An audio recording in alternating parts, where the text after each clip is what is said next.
buenas noches, amados hermanos.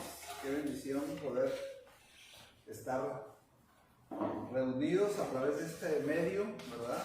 Como decía mi esposa, pues la verdad estamos bien agradecidos con Dios por esta gran bendición que nos dio, ¿verdad? De poder atravesar esta enfermedad, no sé cómo llamarle, este virus, ¿verdad? Que nos dio a los cuatro y gracias a Dios pues ya salimos.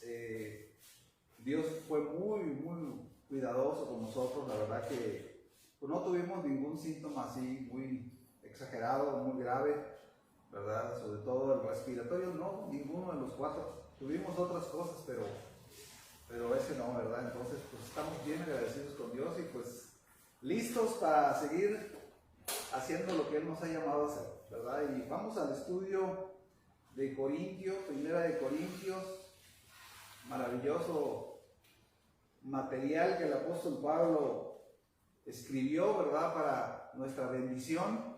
Es interesante ver los temas que el Espíritu Santo le fue revelando a Pablo en cada una de sus cartas, pues eran de acuerdo a las necesidades de cada iglesia a la que él escribió, ¿verdad?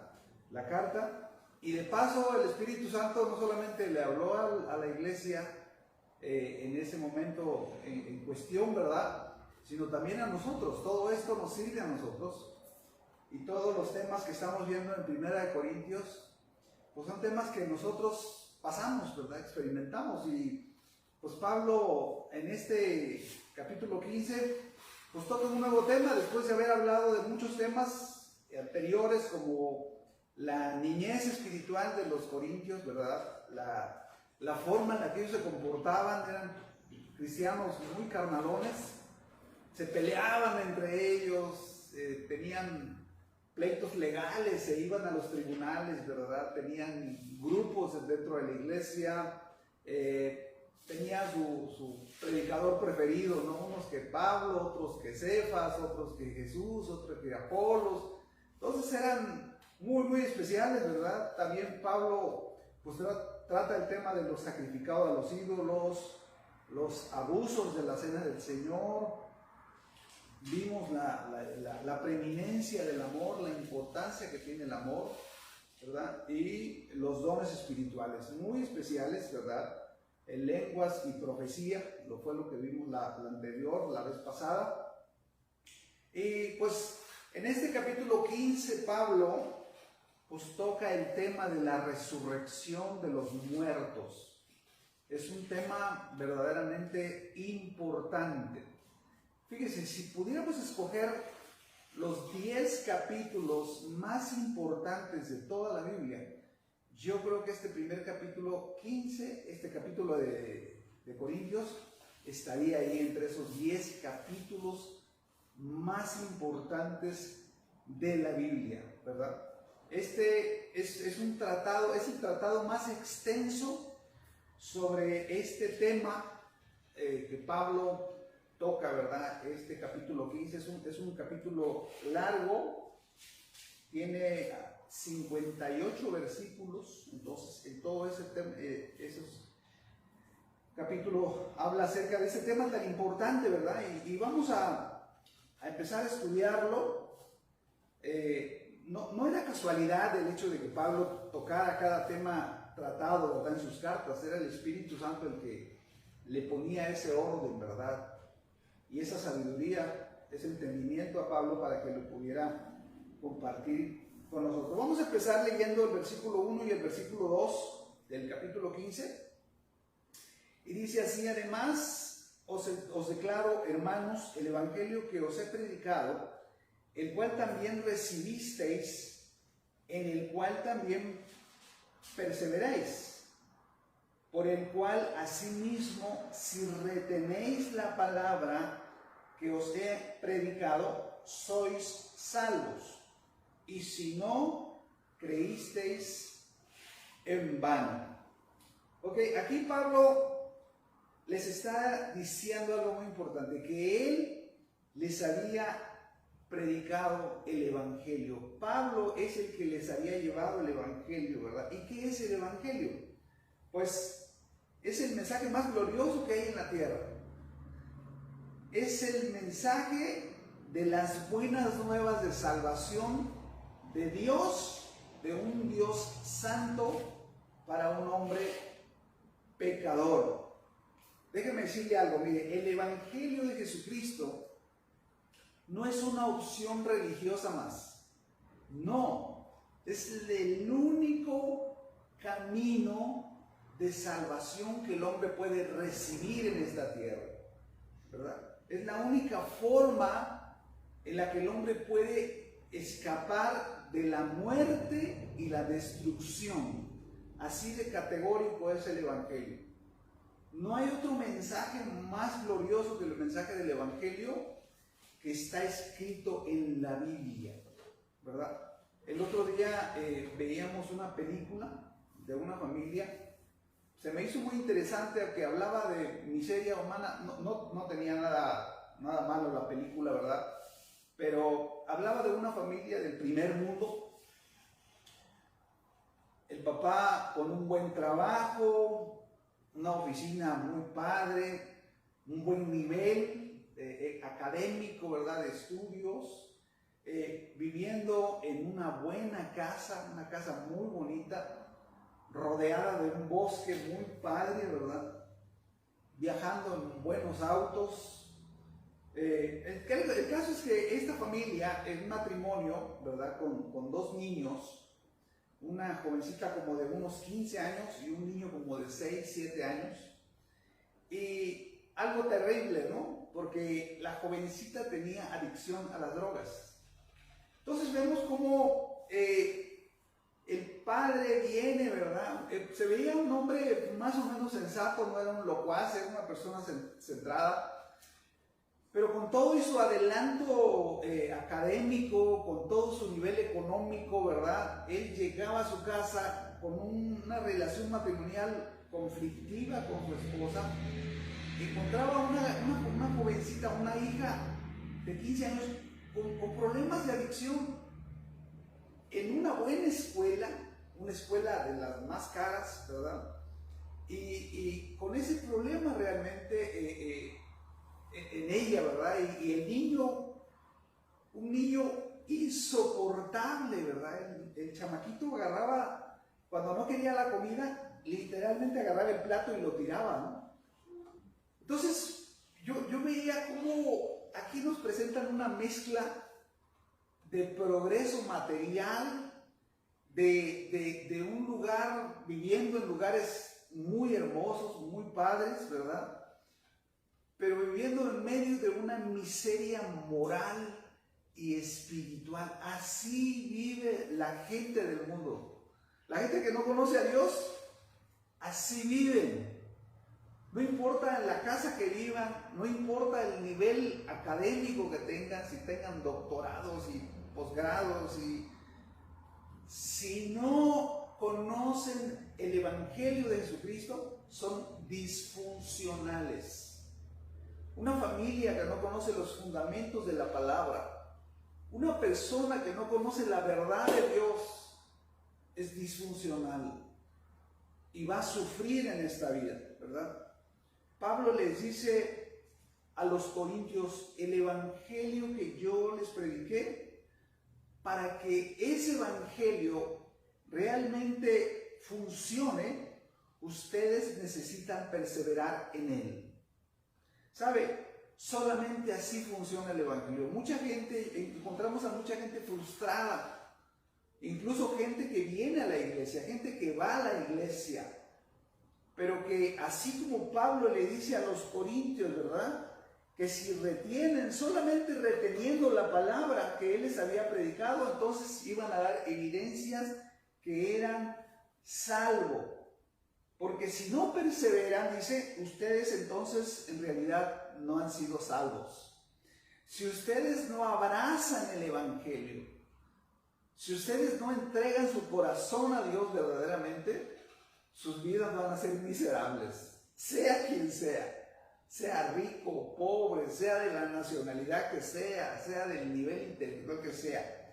Solamente así funciona el evangelio. Y es lo que Pablo les está diciendo a los hermanos de Corintios, ¿verdad? Que si ellos retienen la palabra, o sea, retener la palabra quiere decir abrazar la palabra, obedecer la palabra, vivir en la palabra. Y esa palabra nos va a guardar de la corrupción que hay en el mundo, ¿verdad? Y es lo que Pablo les está diciendo a los corintios. Por eso hay mucho cristiano frustrado, ¿verdad? Porque no han abrazado, no han retenido la palabra. Y entonces el evangelio no es efectivo en sus vidas. El evangelio tiene uno que ser radical para poder experimentar esa realidad en nuestras vidas. Vidas verdaderamente transformadas, ¿verdad? Y luego Pablo, pues ya empieza con el versículo 3, acerca de la resurrección de Jesucristo. Fíjese, este tema que Pablo toca aquí es verdaderamente importante porque da una respuesta directa a la primera herejía que se metió en la iglesia, que era que Jesucristo no había resucitado. Entonces Pablo aquí está hablando categóricamente de lo que está sustentado el evangelio. ¿De qué está sustentado? Vamos a leer del versículo 3 al versículo 8 y ahí empezamos a hablar acerca de este poderoso, maravilloso tema de la resurrección de Jesús. Dice, porque primeramente os he enseñado lo que asimismo recibió, o sea, algo que él recibió, que Cristo murió por nuestros pecados conforme a las Escrituras, y que fue sepultado y resucitó al tercer día conforme a las Escrituras. Qué palabra tan tremenda, ¿verdad? Voy a leer con estos dos nada más, estos 3 y 4. Y vamos a hablar de eso. Fíjese, hay dos hechos gloriosos que fundamentan el Evangelio, como el único y el más glorioso mensaje de vida. ¿Cuáles son esos dos hechos gloriosos? Número 1, la muerte de Jesucristo en la cruz. Número 2, la resurrección de la tumba de Jesús, ¿verdad? Nosotros podemos ver que el hombre solamente puede recibir este mensaje de libertad, sanidad, bendición de su vida en esta tierra si abraza y cree que estos dos hechos poderosos fueron reales, ¿verdad? El mismo, fíjese, estos dos hechos, la muerte y la resurrección de Jesús, son tan poderosos que no solamente son efectivos para los que conocemos el Evangelio, para los que creemos en el Evangelio, sino que aún el mundo incrédulo lo confirma. Porque sabe que el mundo incrédulo pagano celebra estas dos cosas a nivel mundial: la Navidad y la Semana Santa, ¿verdad? Son las dos celebraciones que paralizan al mundo. Lo celebrarán de la forma que sea, ¿verdad? Pero el mundo se paraliza en esos dos tiempos. ¿Por qué? Porque fue cuando Jesús nació y fue cuando Jesús murió, ¿verdad? Y también cuando murió, fue cuando murió en la cruz del Calvario, pero también fue cuando resucitó, ¿verdad? Son dos hechos innegables, históricos, fundamentados. Ahora, yo quiero que veamos dos figuras que el Evangelio de Juan nos presenta acerca de estos dos hechos importantísimos, que es la muerte y la resurrección de Jesús. Hay dos figuras que en Juan capítulo 1, 29, la Biblia nos habla en este Evangelio de Juan. Dice, el siguiente día, vamos a leer el versículo 29, y aquí está hablando, fíjese, está escribiendo Juan, el apóstol Juan, está escribiendo el Evangelio, pero está hablando de Juan el Bautista. Y dice el versículo 29, el siguiente día vio Juan el Bautista a Jesús que venía a él y dijo: he aquí el Cordero de Dios que quita el pecado del mundo.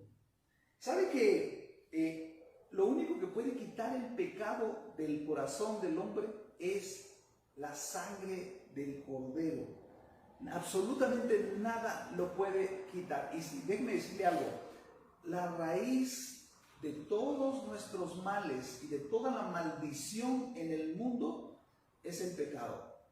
La raíz de la violencia, la destrucción familiar, las guerras, la perversión de la humanidad, los divorcios, las enfermedades, tienen como raíz el pecado del ser humano. Es lo más terrible que hay. Y de hecho, Isaías 59:2 nos dice: pero nuestras iniquidades han hecho división entre nosotros y Dios, y nuestros pecados han hecho ocultar de nosotros su rostro para no oír. Juan el Bautista era primo hermano de Jesús, ¿verdad? Pero él lo reconoció como el Cordero de Dios que quita el pecado del mundo.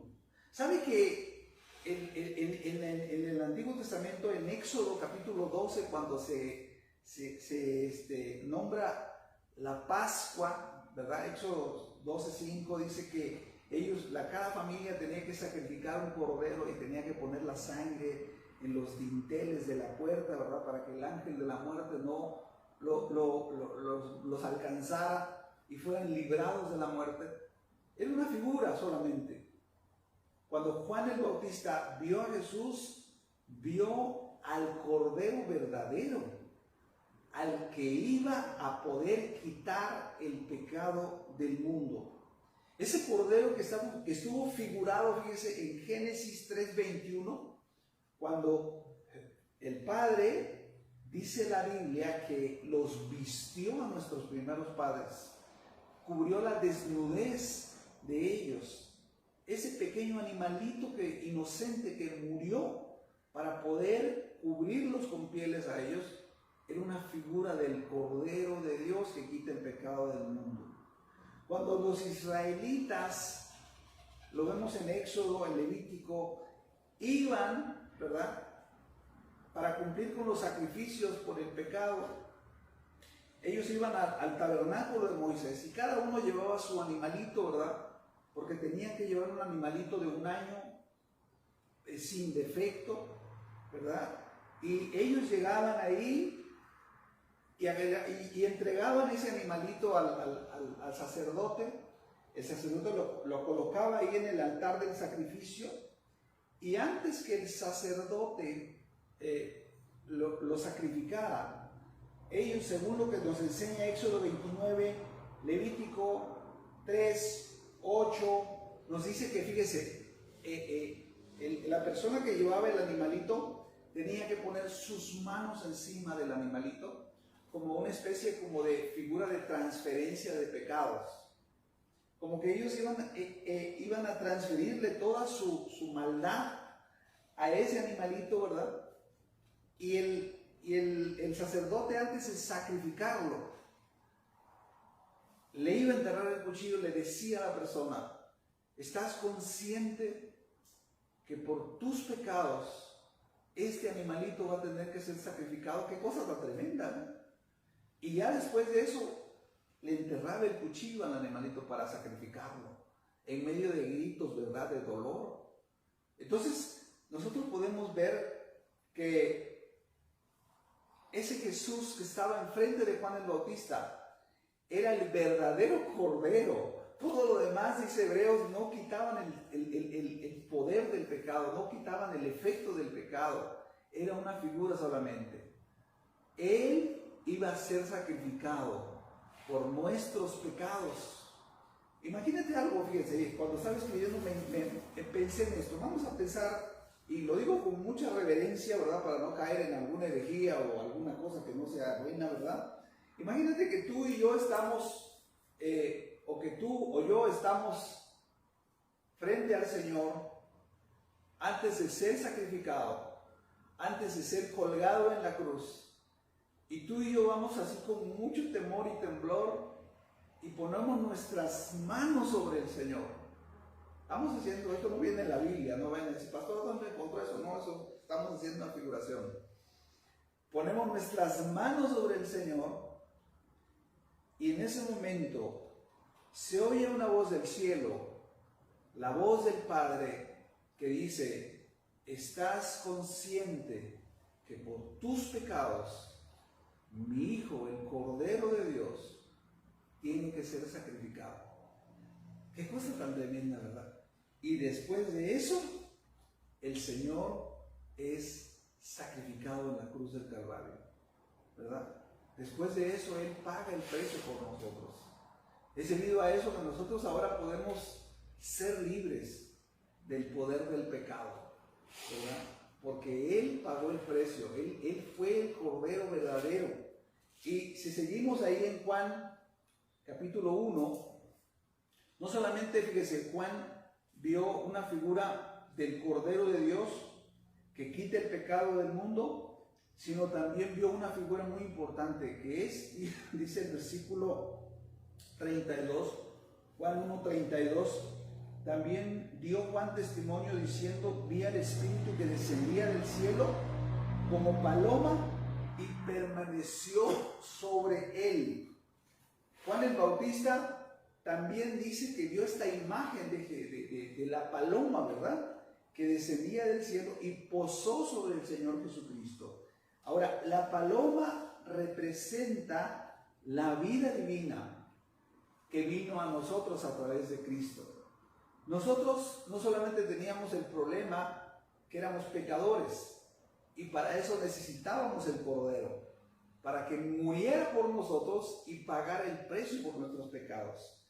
También teníamos el problema que teníamos muerte espiritual. Dice Efesios 2:1 que Él nos dio vida a nosotros cuando estábamos muertos en nuestros delitos y pecados. Entonces fíjese, cuando el Señor representa la paloma, representa la vida de resurrección que Él trajo a nosotros para poder vivir una vida agradable delante de Dios. La vida divina que vino a nosotros, ¿verdad?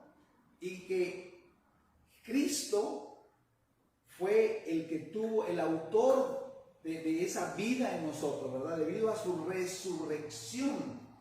Me gusta lo que dice Efesios capítulo 1, versículo 19 y 20, dice, ¿y cuál es la supereminente grandeza de su poder para con nosotros, los que creemos según la operación del poder de su fuerza, la cual operó en Cristo resucitándolo de los muertos y sentándolo a su diestra en los lugares celestiales? Ese poder que resucitó a Jesús de la muerte, que lo levantó de los muertos y lo hizo vencer la muerte, ¿verdad?, está disponible para nosotros. Fue ese mismo poder que Cristo nos entregó a nosotros para poder vivir una vida para Dios, una nueva vida en Cristo, ¿verdad? Por eso esa frase en Cristo sí, es tan importante y tan gloriosa, ¿verdad? Porque es Él en nosotros el que hizo el poder de la resurrección. Vamos a capítulo 15, versículo 3 y 4. Bueno, lo leímos ahorita, dice, porque primeramente les he enseñado, dice lo mismo que recibí, que Cristo murió por nuestros pecados conforme a las Escrituras. O sea, esto es algo verdaderamente importante, ¿verdad? El hecho que todo el plan de redención estaba escrito en la palabra. No, Dios cuando mandó a su Hijo, el Señor no vino nomás así porque sí, ¿verdad? No, Él tenía toda una lista de profecías que el Padre ya había dicho, ¿verdad?, para que se cumpliesen en la persona de Jesús. Y de hecho la palabra nos dice que es el Cordero que fue inmolado desde antes de la fundación del mundo, ¿verdad?, y que estaba registrado minuciosamente en la palabra. Cada cosa que Jesús hizo en la cruz, en la tierra, perdón, en su ministerio terrenal, fue una profecía, ¿verdad?, que se cumplió cabalmente en su persona, ¿verdad? Y dice el versículo 4, y que fue sepultado y que resucitó al tercer día conforme a las Escrituras. O sea, todo estaba registrado en la palabra de Dios. Absolutamente todo estaba conforme a lo que ya estaba escrito. ¿Ok? Y luego dice, y que apareció, sigue escribiendo Pablo, y que apareció.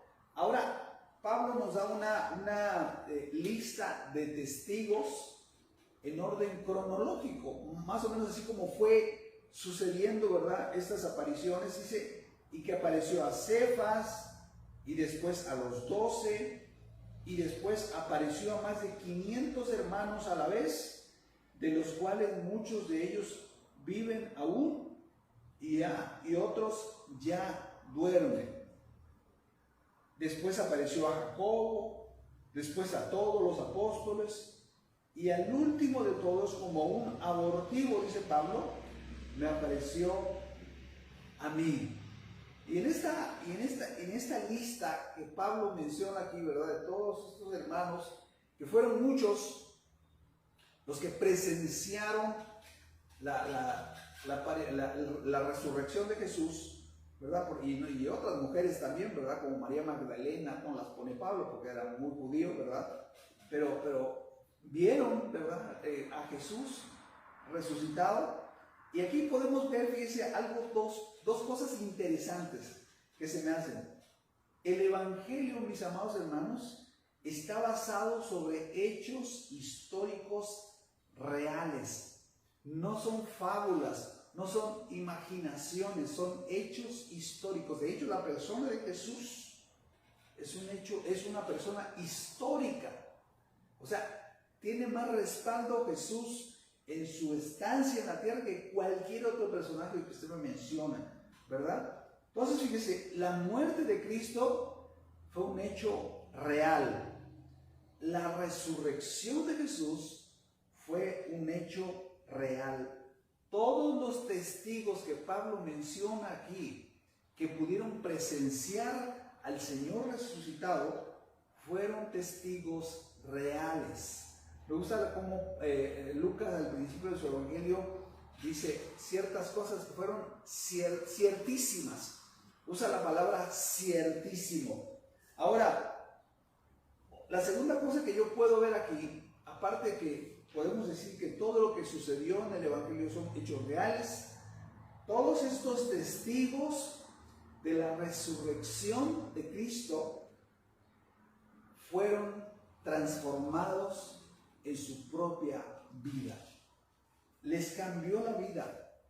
Podemos nosotros ver cada persona en la palabra que presenciaron al Señor. Ellos tuvieron un cambio radical en su forma de vivir. Y ¿sabe una cosa? Le tengo una buena nueva. También nosotros podemos atestiguar como ellos que Jesús resucitó. Porque es real para nosotros. Yo no sé usted, mi amado hermano, pero yo he tenido una experiencia con el Señor, ¿verdad?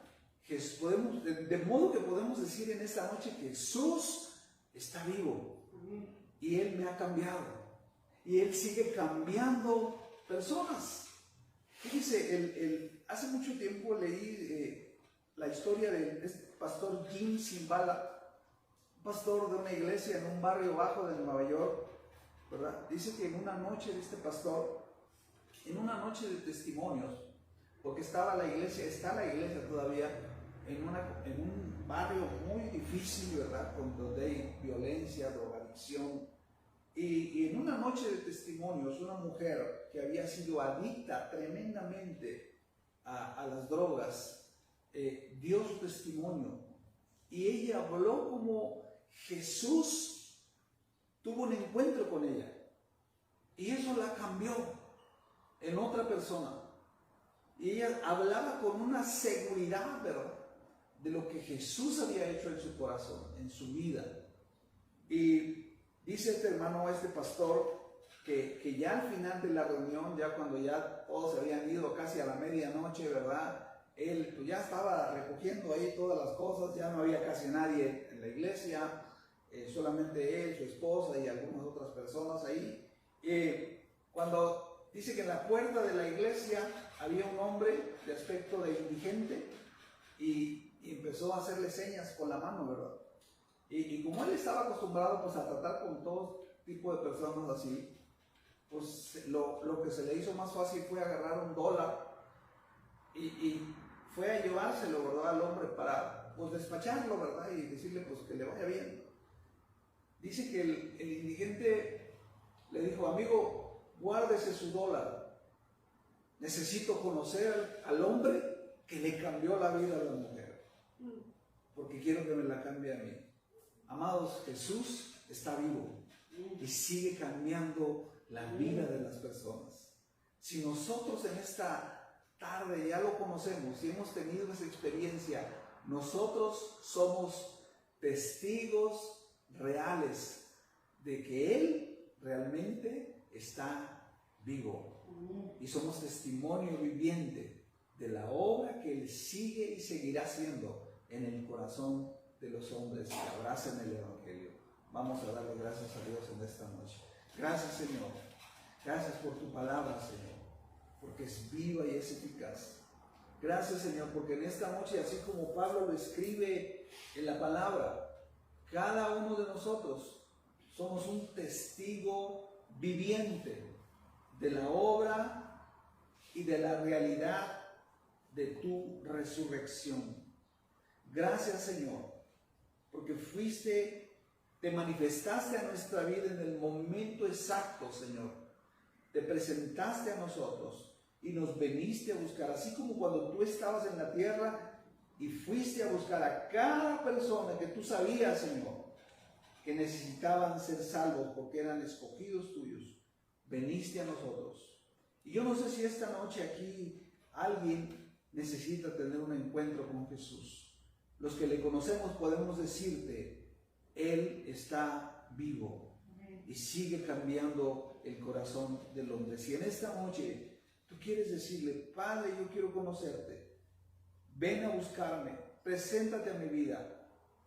Vamos a orar y vamos a pedirle, Padre, en el nombre de Jesús, preséntate en la persona, en la vida de cada persona que está escuchando esta transmisión. Y te damos gracias por la obra que ya hiciste en nuestro corazón. Te alabamos, te bendecimos y gracias, Señor, porque tú resucitaste de los muertos, nosotros también tenemos vida el día de hoy. Te damos gracias en el nombre bendito de Jesús. Amén. El Señor le bendiga y le guarde y nos vemos con el favor de Dios el viernes para la oración.